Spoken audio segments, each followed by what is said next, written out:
और अब विश्लेषण में बात उस क्रॉस वोटिंग की जिसने उत्तर प्रदेश की सियासत में भूचाल ला दिया है, क्योंकि विपक्ष ने राष्ट्रपति चुनाव में भाजपा का खेल खराब करने के लिए पूरा एक प्लान तैयार किया, लेकिन क्रॉस वोटिंग ने सपा का खेल खराब कर दिया, क्योंकि यशवंत सिन्हा को विपक्ष के जितने वोट यूपी से मिलने चाहिए थे उतने मिले ही नहीं। और सवाल बड़ा है कि आखिर वो कौन है जिसने सपा के खेमों में खेल किया और पार्टी लाइन से अलग आ जाकर द्रौपदी मुर्मू को वोट दे दिया।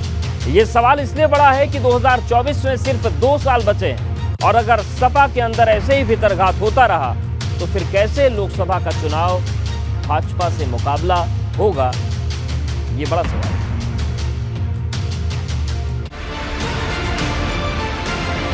रायसीना का मेला अखिलेश के खेमे में खेला। विपक्षी एकता पर चोट, किसने किया क्रॉस वोट? जिस विपक्षी एकजुटता के बूते पर समाजवादी पार्टी भाजपा का विजय रथ रोकने चली थी, वो एकजुटता राष्ट्रपति चुनाव में बुरी तरह धराशायी हो गई, क्योंकि भाजपा ने विपक्षी खेमे में ऐसी सेंध लगाई कि सारी बात क्रॉस वोटिंग पर आकर टिक गई। क्योंकि यूपी में द्रौपदी मुर्मू को विधायकों के 287 वोट मिल गए, जबकि भाजपा गठबंधन के 273, सुभाषपा के 5, जनसत्ता दल के 2, बसपा का 1 और शिवपाल यादव को मिलाकर 282 वोट थे। अब सवाल बड़ा हो गया है कि क्रॉस वोटिंग किसने की, क्योंकि सियासी गलियारों में कई नाम तैर रहे हैं, लेकिन नाम लेने से सभी बच रहे हैं।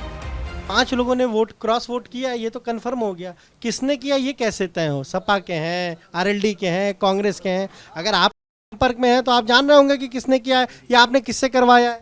नहीं, मैंने नहीं करवाया है, जानता जरूर हूँ लेकिन बताऊंगा नहीं। अच्छा, आप जानते हैं लेकिन बताएंगे नहीं। भाई अब कुछ चीजें हैं ना, नहीं बताना चाहिए, लेकिन आपको पता है। हाँ पता है, बता दें। करवाया भी आप ही ने? नहीं, हम नहीं करवाए, चाचा जी लगे थे, चाचा जी से मिले तो बताए थे हमको, कुछ लाइन दिया था कि जो सच्चे समाजवादी होंगे वो यशवंत सिन्हा को वोट नहीं करेंगे।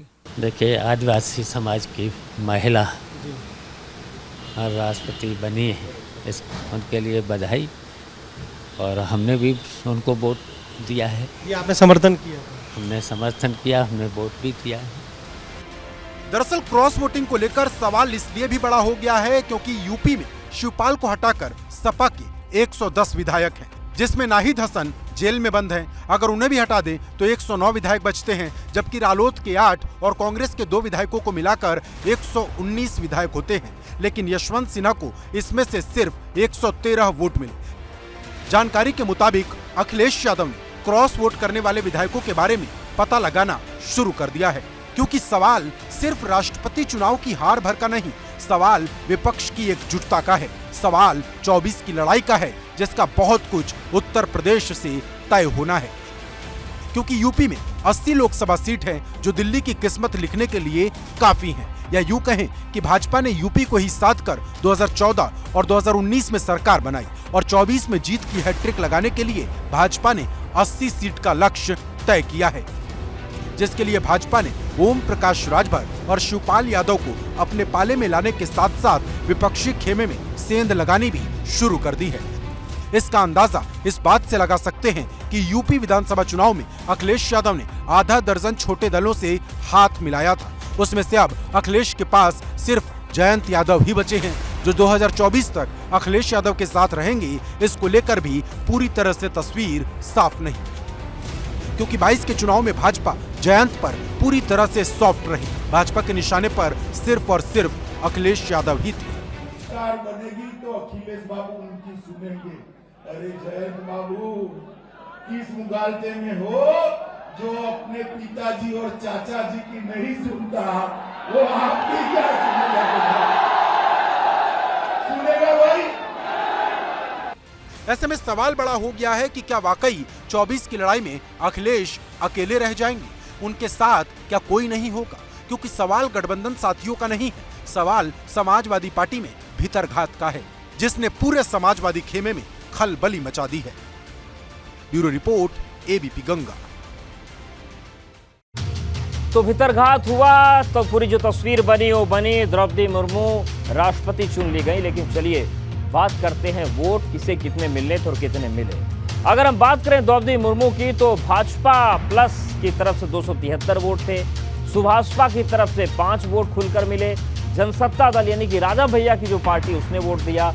बसपा ने भी खुलकर ऐलान किया था, 21 विधायक उनके हैं। शिवपाल यादव ने भी ऐलान कर दिया था। लेकिन जो चिंता की बात आई वो ये कि 5 लोग जो सपा के खेमे थे उन्होंने क्रॉस वोटिंग कर दी और वो भी द्रौपदी मुर्मू के खाते में चले गए। तो कुल 287 वोट द्रौपदी मुर्मू को उत्तर प्रदेश से मिले। और अब चलिए बात करते हैं यशवंत सिन्हा की। सपा के 109 वोट उनको मिलने थे, रालोद के 8, कांग्रेस के 2 और कुल मिलाकर ये जो वोट होना था वो था 119। लेकिन 5 विधायकों ने क्रॉस वोट कर दिया, 3 वोट निरस्त हो गए और यशवंत सिन्हा को केवल 111 वोट ही मिल पाए, क्योंकि शिवपाल यादव का जो वोट था वो भी चला गया था भाजपा की तरफ यानी कि द्रौपदी मुर्मू की तरफ। तो द्रौपदी मुर्मू अब 15वीं राष्ट्रपति बनेगी देश की। और ये देखिए आंकड़ा हम आपको दिखा रहे हैं, सपा 109, रालोद की बात करें तो 8, और अगर हम बात करें 15वीं राष्ट्रपति द्रौपदी मुर्मू की तो 3,78,000 वोट उनको पहले राउंड में मिले थे। यशवंत सिन्हा 1,45,600 पर ही रुक गए थे। जब दूसरा राउंड हुआ, पहले राउंड में 10 राज्य थे, दूसरे में 10 राज्य थे, उसका जब परिणाम आया तो द्रौपदी मुर्मू को 1,05,299 और यशवंत सिन्हा को 44,276 वोट मिले। और तीसरे राउंड में 94,478 वोट मिले द्रौपदी मुर्मू को और 71,186 यशवंत सिन्हा को। इसमें जीत तय हो गई। चौथा राउंड हुआ जिसमें 99,026 वोट मिले द्रौपदी मुर्मू को और यशवंत सिन्हा यहां पर बाजी मारे, 1,19,115 वोट मिले। तो कुल वोट जो रहा 6,76,000 द्रौपदी मुर्मू का और 3,80,177 वोट मिले यशवंत सिन्हा को। तो ये वोट वैल्यू निकलकर सामने आया है। तो ये पूरा राष्ट्रपति चुनाव का गणित रहा।